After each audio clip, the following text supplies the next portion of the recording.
Hey everyone, what's going on? Welcome to part 3 in my guide to Alliance Quest Map 6. In this video we are breaking down section 2, just like we did section 1. So if you're new to my channel, my name is Kahns, and let's get started with this map.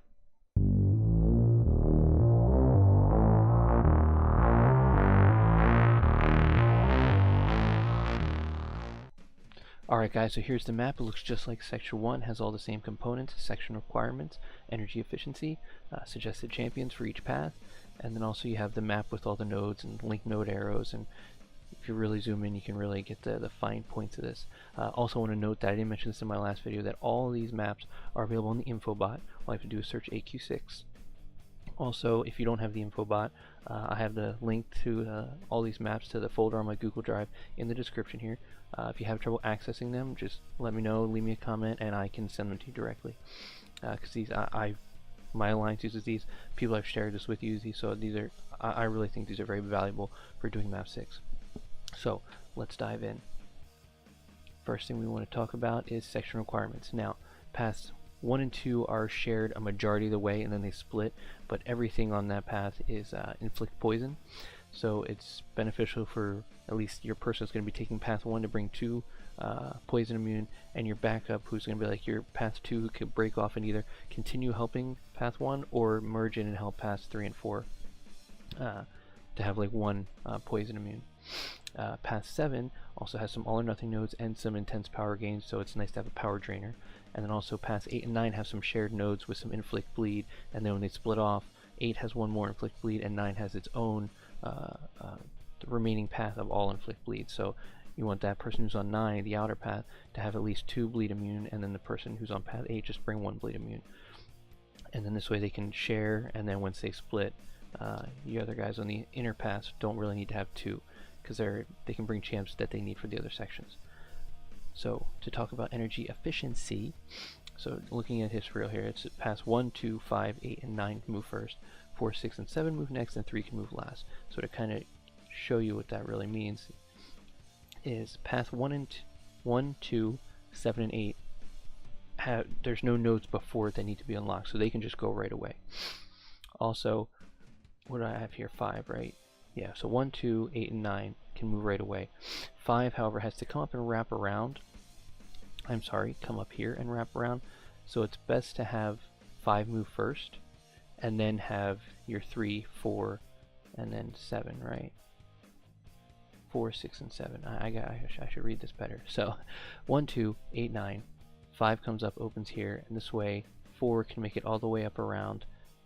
6 and 7 can go, and then 3 can go last, because 3 has this really long path to get here, and also 3 has to get all the way to this node to unlock these guys. So it's better to have it that way for at least what we've done in our alliance. So 1, 2, 8, and 9 move first. 5 can go up.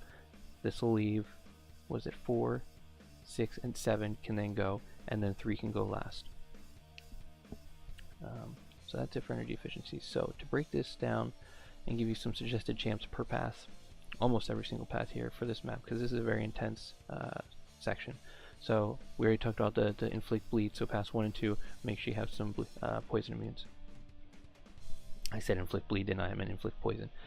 Path 3 has a lot of immunities and stun immune champs, so it's good to have high block proficiency, aka World War II Captain America, or Doctor Strange, whoever still has them.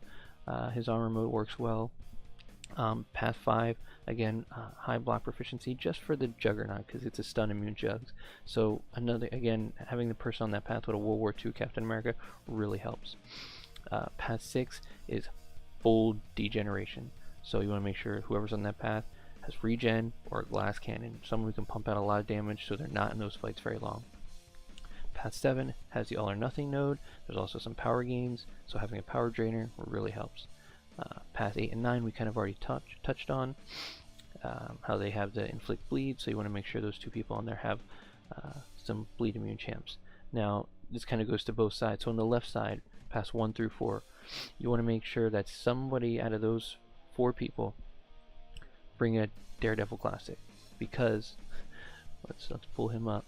Over here you have this Doctor Strange on node 73 who has Power Star 2, Enhanced Special 2, Special Bias 2. So that means as soon as that fight starts, he's going to throw out his L2. He's going to save up his energy, he's going to throw out his L2.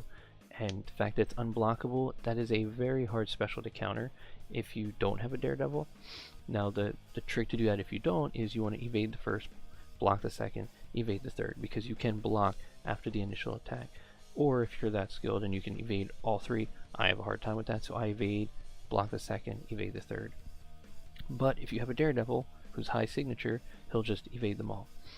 Also, on the right side, go back over here, who are we talking about? And on node 63, we have the Cyclops that also has Enhanced L1, Power Start 1, Special Bias 1. So he's just going to keep throwing out his L1s. Now, yes, everyone's used to fighting Cyclops from map 5. But having a Daredevil there really helps, because you don't have to sit there and every 5 seconds evade that L1. You can just have that Daredevil who will evade it for you.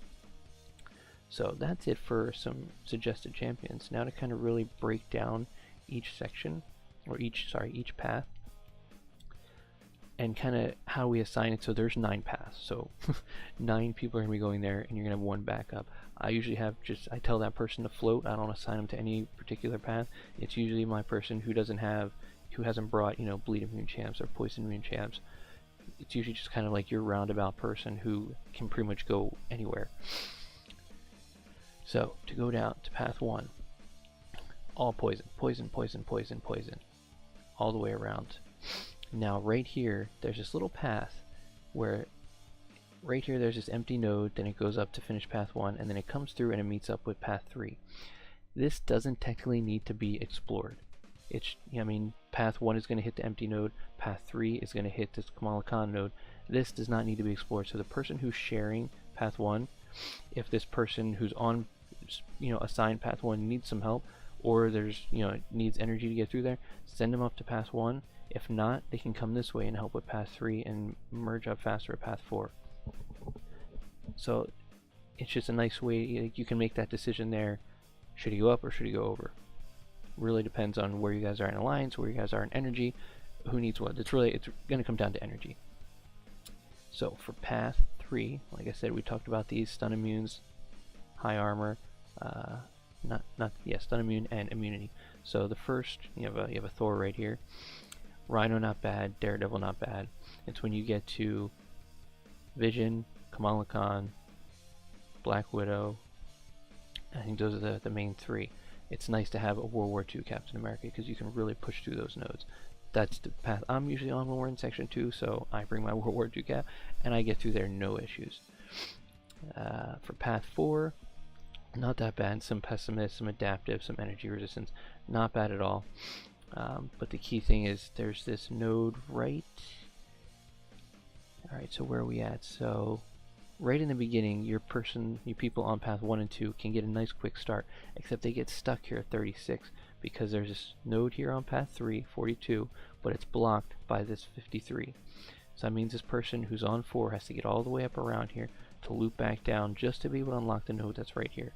So that's why we did the person who's on 5 hits here first, so this way the person on 4 can make their way around to hit that node. So moving over to path 5, and we talked about the Doctor Strange, so you want to make sure someone on 1, 2, 3, or 4 has that Daredevil to deal with this Doctor Strange. He's probably the toughest node in this section. Person on path 5 it's going to hit an Agent Venom, a Black Widow, and a Stun Immune Jugs. Enhanced ability is not bad, enhanced ability is still not bad. It just means that Black Widow, you're not going to be able to parry her at all. I mean, I know they reduced her signature, but now she has 20% enhanced abilities. So she's going to be basically 100% again. You will not be able to get a stun off on her, so that's also where the stun immune comes into play. So he meets up. Let's go to path 6. This is the degeneration path. You have an unstable Colossus, Kamala Khan, Colossus. I mean, it's just full of armor there. Kamala Khan, pretty easy. We get down to path 7, power gain. There's your all or nothing. Power start. Not too bad. It's that all or nothing, making sure your power drainer's there. And then for your bleed paths, here you got Mags, Black Bolt, another Mags, and then the Rhino, Iron Man. These continue all the way through for bleed. And I thought that, this unstable Colossus has bleed as well. So that's why your person who's on path 8, just make sure they have at least one bleed immune champ, because they only have one bleed fight that they really have to do on their own. And then yeah, path 9 is all bleed. So yeah, from my experience, our floater, I feel like everybody got through their path fine. It might have been just a call of who needed energy to finish up, and yeah, I don't remember our floater having to, you know, really back someone up that bad in section 2. But section 2 is all about just pushing through, because this is when you're going to hit your overnight time, and time zones are going to kind of conflict. So it's just making sure you're using your energy before you go to bed, and making sure you get through that section 1 really quick so you can get a nice jump on section 2. Yeah, so I hope this helps. I mean, these are invaluable for us in our alliance. So again, link is in the description for them. You can find them on Infobot, search AQ6. Any other issues, contact me and leave me a comment. I'll send them to you directly. I hope you liked this video. Leave me a comment, leave me some feedback. Stay tuned for section 3 coming up in part 4, and I'll see you guys in the next video. Later.